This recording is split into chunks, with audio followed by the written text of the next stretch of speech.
houve todo um esforço da parte do governo do presidente Lula e do meu, no sentido de assegurar que o pré-sal se transformasse de uma riqueza que estava depositada a entre 5 e 7 mil metros abaixo da lâmina d'água, na camada abaixo da camada de sal, porque o Brasil tinha tecnologia acumulada suficiente para extrair este petróleo em alta profundidade, com altas temperaturas, aliás, em grande profundidade, com altas temperaturas e pressão elevada. Aquilo que diziam, é só vocês pegarem a imprensa da época, eu me lembro perfeitamente disso, que diziam que nós éramos incapazes de fazer e que não teríamos os recursos suficientes. Pois bem, hoje, a produção de petróleo oriunda do pré-sal, ela é maior que a oriunda dos campos do pós-sal. Além disso, nós nos esforçamos muito, eu acho que vocês devem lembrar, vocês da imprensa, nós nos esforçamos bastante para buscar a autossuficiência no abastecimento. Essa frase, autossuficiência no abastecimento, vocês devem se lembrar. E ela consistia em quê? Em que um país não pode estar submetido ao que se chama maldição do petróleo. O que é a maldição do petróleo? É o petróleo ser exportado bruto e em troca desse petróleo bruto você ganha muito pouca coisa. Essa é considerada no mundo a maldição do petróleo. Você ter um setor que só exporta óleo bruto e importa todos os demais bens.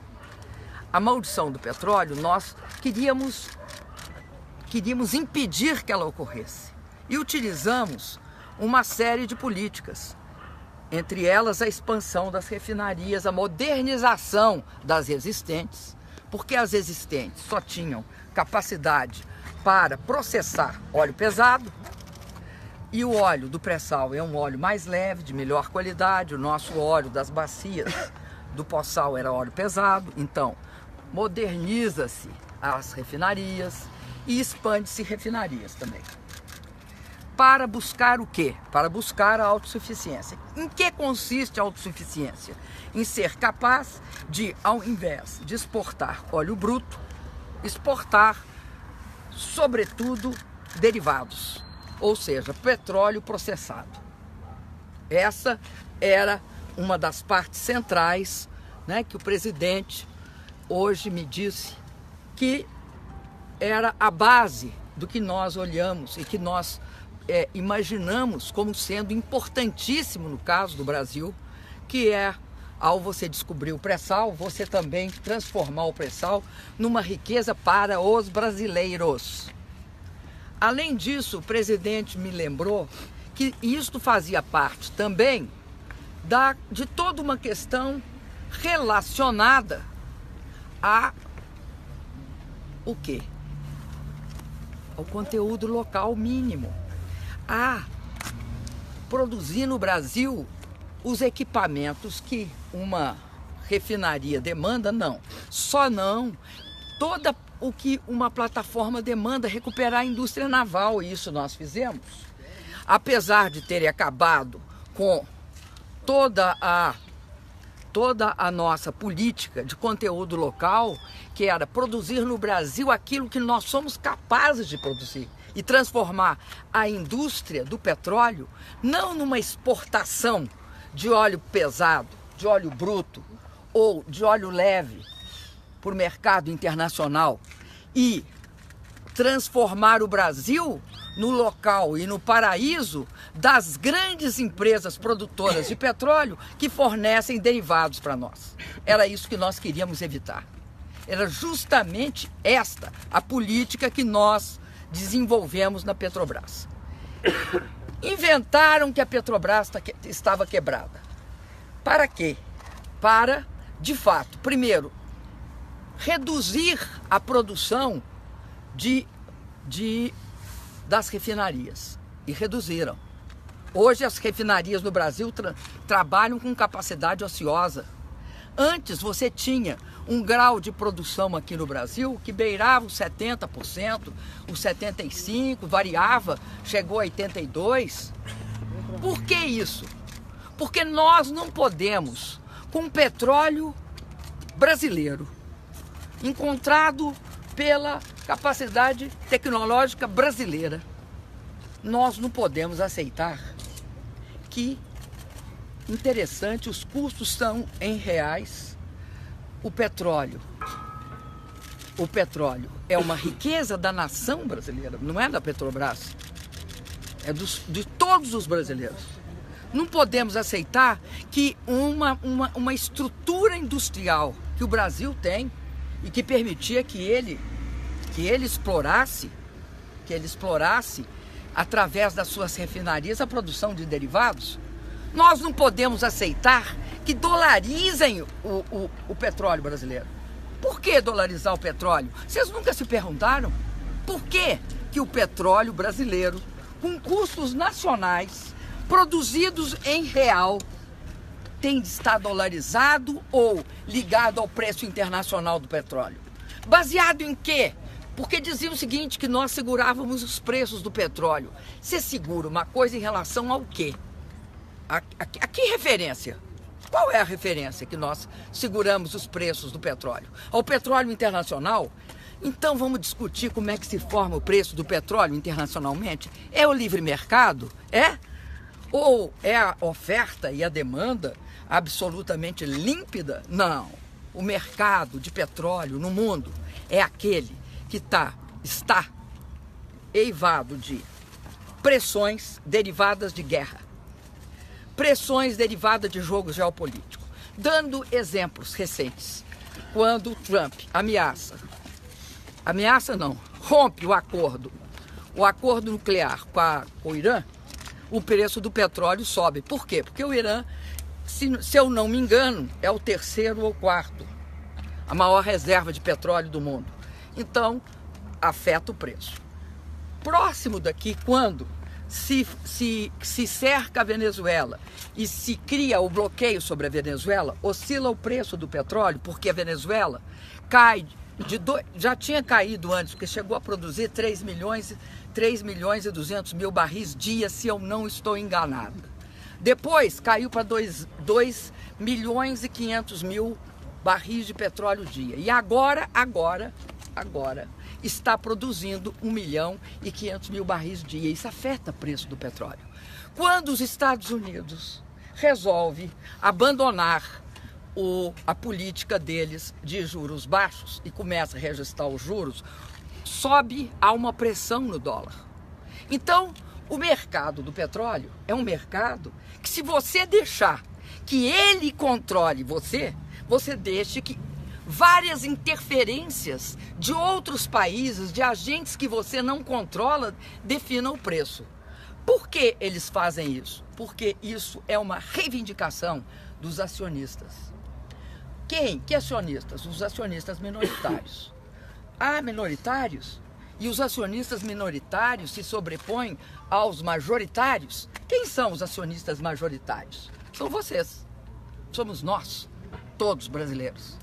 E por que o nosso interesse, que é, obviamente, não ter reajuste de gasolina todo dia, o da população pobre desse país, é que não se reajuste o gás de cozinha todos os dias e que não se vincule o reajuste do gás de cozinha ao mercado internacional, porque a Dona Maria e o seu Joaquim não tem nada a ver com o mercado internacional. E são acionistas da Petrobras. São acionistas porque o que tem de reserva em uma empresa de petróleo é medida pela reserva.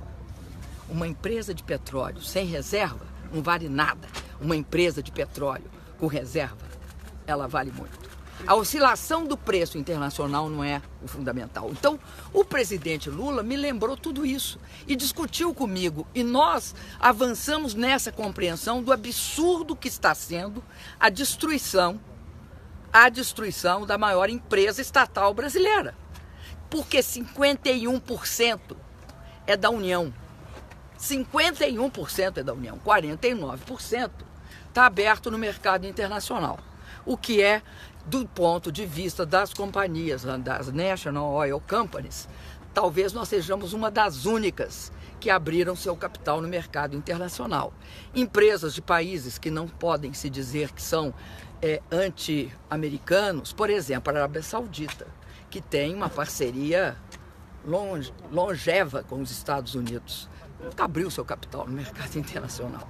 Não deixa essa ingerência chegar a esse ponto. Aumentar o preço do petróleo todo dia, alegando que a Petrobras está quebrada, é fazer pouco caso da inteligência do povo brasileiro. Isso, então, junto com o fato do presidente estar preso, sem nenhuma culpabilidade, e a gente vendo todos os santos dias pessoas claramente culpabilizadas ou em processo de investigação pesado, que tem contas no exterior soltas. E o presidente Luiz Inácio Lula da Silva, que tem um processo muito estranho, em que estranhamente, o apartamento que é atribuído a ele foi dado em garantia pela empresa para obtenção de um empréstimo e foi até leiloado. Além disso, um apartamento que não é dele, perguntado qual foi o ato que ele fez para eventualmente ter obtido esse apartamento indeterminado. Então, é uma situação que beira o absurdo. Eu encontrei o presidente Lula nessa situação de indignação diante do absurdo político. Do absurdo que é a situação dele. Ele é mais do que preso político. Ele é preso político e é um preso político específico. Aquele que você escolhe para impedir que, se ele não estiver preso, se ele não estiver encarcerado, eles acreditam que ele não é o preferido do Brasil. E tem sido assim, né? As pesquisas demonstram isso. E nós temos certeza que ele tem todas as condições legais de participar do processo eleitoral e de ser eleito. E mais, nós acreditamos na importância da candidatura do Lula, porque é a única candidatura que pode barrar o golpe, que tem clareza sobre todas as questões desse país, inclusive porque participou nos últimos anos de todas as grandes conquistas do Brasil. Então, eu entendo profundamente essa indignação do presidente. Eu acho que fala hoje no coração de cada brasileiro e de cada brasileiro. Ela fala no coração porque, de alguma forma, o Brasil hoje está indignado diante de tudo que está acontecendo. Indignado diante de absurdos que nós assistimos a toda hora. Mesmo quando é visível que é um protesto a uma consciência brasileira de que não é possível aumentar preço de combustíveis, aumenta o preço da gasolina.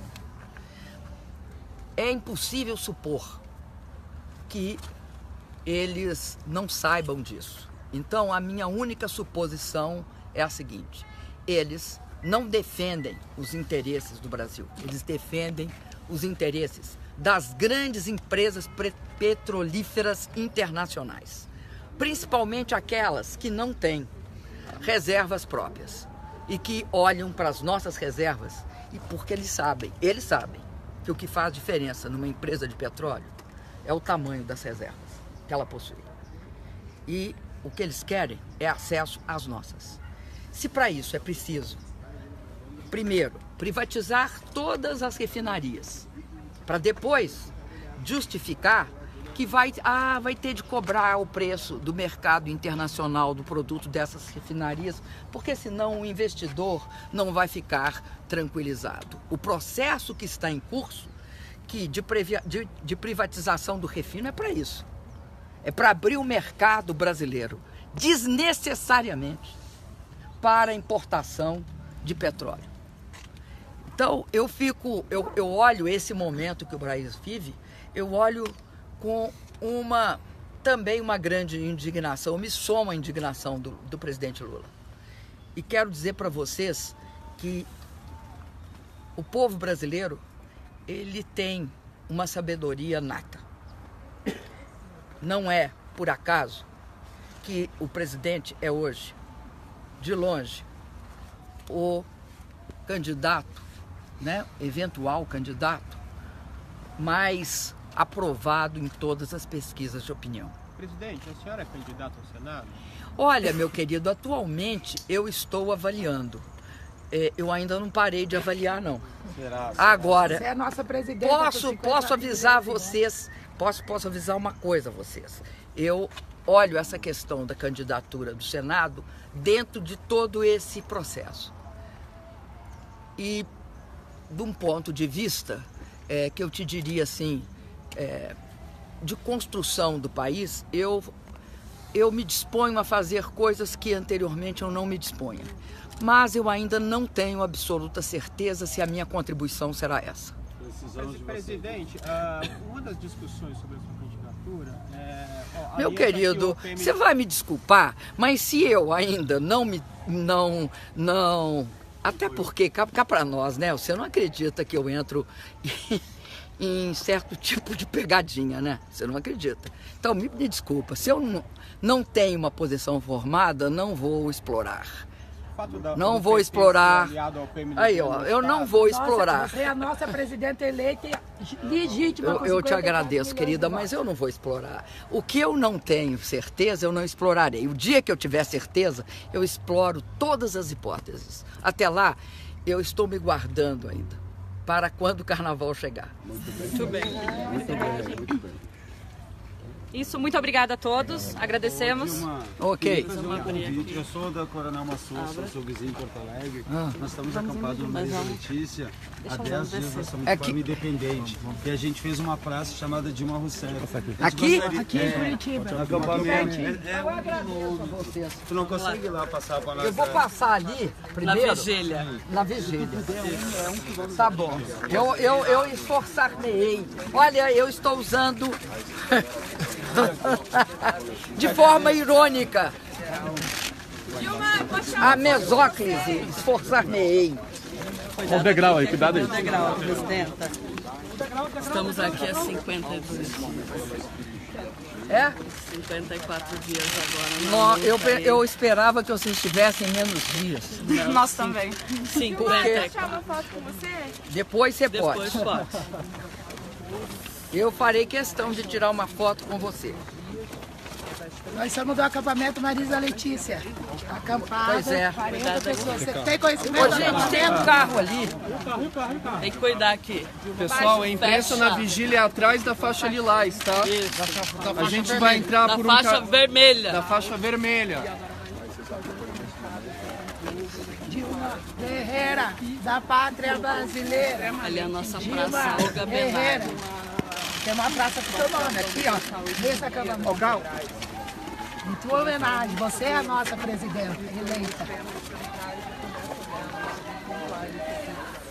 Atividade que foi realizada aqui. Assim, antes, né, vai ser mais fácil, senão vocês não vão conseguir passar. A gente vai chegando, vai colocando aí.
Alô, pessoal.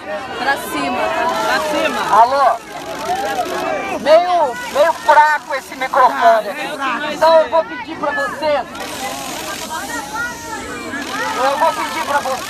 Segurar um pouquinho. Vamos pra trás, gente. Daqui a pouco, querida. Deixa eu falar primeiro. Eu queria que todos ouvissem. Eu estive há pouco com o presidente Lula. Eu encontrei o presidente Lula forte, determinado, com muita força, mas muito indignado. Com aquela indignação justa daqueles que sabem que são inocentes, que sabem que não cometeram nenhum crime e que, na verdade, o presidente Lula está preso não por ter cometido algo que pudesse envergonhar qualquer um de nós. Pelo contrário, o presidente Lula está preso por ter sido capaz de construir um governo, de perseguir de forma determinada a melhoria das condições de vida da população do nosso país. E hoje, o presidente estava, como cada um de nós deve estar, muito indignado pelo absurdo da política de preços da Petrobras, que ao invés de levar em consideração que 51% do controle da Petrobras é do povo brasileiro e que as riquezas que a Petrobras pode extrair do nosso território ou da parte da bacia petrolífera brasileira no Atlântico, que essa parte ela é da União, ela é de cada um de vocês, de cada um dos homens, das mulheres, das crianças desse país, e que são esses 51% a razão de ser da Petrobras, não só a razão histórica da Petrobras, desde a sua criação, mas como disse o presidente Lula, da razão de ser do futuro também do nosso país. E o presidente Lula lembrou algumas questões importantes que começaram e se desenvolveram no governo dele e no meu. Primeiro, a exploração do pré-sal. Esse pré-sal que diziam que o Brasil não era capaz de explorar e que hoje representa muito mais do que tudo aquilo que até 2006 tinha sido descoberto na bacia do Poçal. Nós temos competência, capacidade, tecnologia para explorar o nosso pré-sal. Além disso, o presidente lembrou da política de busca da autossuficiência. O que é autossuficiência? É a gente ser capaz não só de produzir o óleo pesado, o óleo bruto ou o óleo leve, aquele que sai diretamente do subsolo ou da bacia sedimentar marítima do Brasil. Ele lembrou que nós buscávamos não ser importadores de derivados, de diesel, de gasolina, de querosene, de aviação e de gás natural, ou de gás para a cozinha.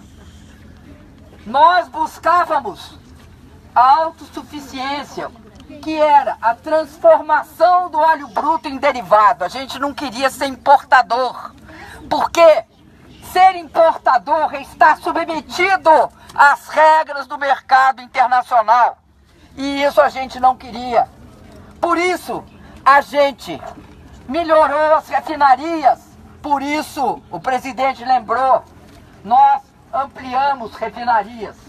Porque a gente não queria se submeter a um mercado de petróleo, que quando há qualquer variação de guerra, qualquer oscilação que leve à guerra, oscilação política que leve à guerra, altera os preços. E isso penalizaria o Brasil. O presidente lembrou que o que nós estamos vivendo hoje é um absurdo. Um país com a riqueza que tem, se submeter às regras das grandes petrolíferas, das empresas de petróleo internacionais. Essas empresas querem transformar o Brasil, um país que descobriu a maior reserva de petróleo, num cliente quase colonial, aquele que exporta óleo bruto, importa derivado, como se o Brasil fosse uma republiqueta qualquer. O presidente Lula está indignado com isso. Está indignado também com o fato de que a cada dia fica mais claro que ele é um preso político. Um preso político inocente. Inocente porque acusam o presidente de um apartamento que é de outrem. É de uma empresa que pegou o apartamento e deu de garantia para tomar um empréstimo. Posteriormente não pagou. Posteriormente uma juíza.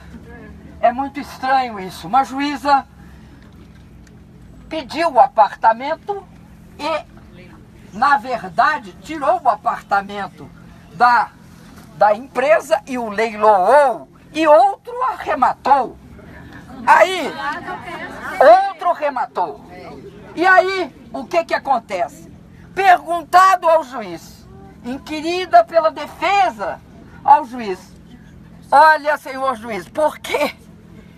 Qual foi o ato cometido pelo presidente Lula que justificaria receber um apartamento? A resposta foi: é um ato indeterminado. Então, o presidente Lula tem de ficar indignado. Ele se esforça. Ele me disse, todo dia de manhã eu me esforço para não odiar ninguém. Porque o ódio é um sentimento que não cabe no meu coração. Eu sou uma pessoa que estou indignada com a injustiça. E me esforço, porque eu não quero sair daqui cheio de ódio. Eu quero sair daqui cheio de convicção. E a cada dia que passa, eu tenho mais convicção de que é possível sim tirar o Brasil dessa situação em que ele está. Essa situação de marasmo, essa situação de ver um país paralisado pelos equívocos de um governo que governa contra o povo, de um governo que...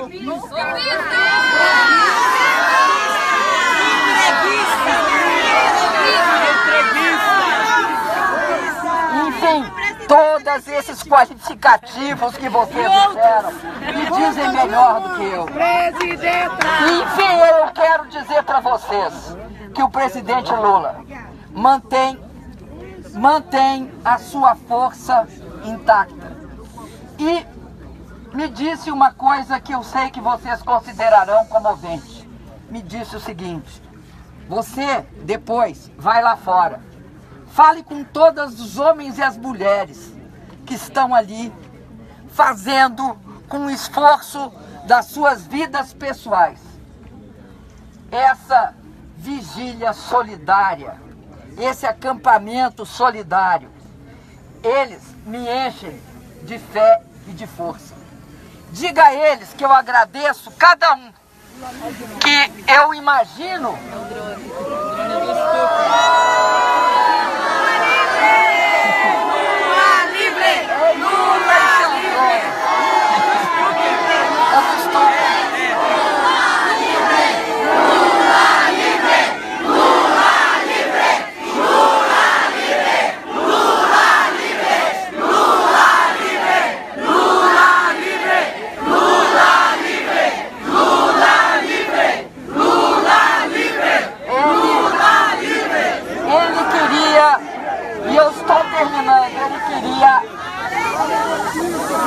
ele me pediu para falar para vocês que ele queria abraçar cada um e cada uma, que ele ficaria aqui parado, isso é bem do Lula, que ele ficaria aqui parado a noite inteira para abraçar e dar um beijo em cada um de vocês. Vamos fazer então a nossa fala para ele. Vamos todos gritar aqui, né? Lula livre! Lula livre! Lula livre! Lula livre! Lula livre! Lula livre! Obrigada, presidenta Dilma, por estar conosco. Hoje, 31 de maio, se completam 54 dias que estamos aqui na vigília Lula livre. Estamos aqui porque estamos convencidos de que Lula é inocente. Então, obrigada, presidenta Dilma, em nome de toda a nossa vigília, e revezamos aqui Só o menino quer dar um abraço nela aqui, ó. para fazer a vigília ao nosso presidente Lula. Dá um abraço na Ele que limpa tudo lá, presidente.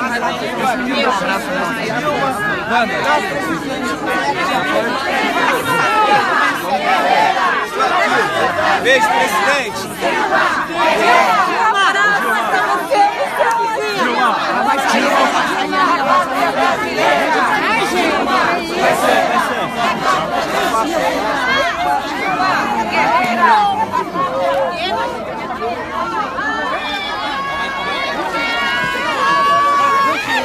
Pessoal, pra trás.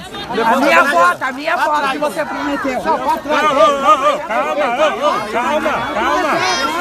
A minha foto, Fazer presidenta. pega pra ela, rápido. Aqui, ó. Mike, cuida atrás. Ó, ninguém vai entrar agora. Não, ninguém vai entrar.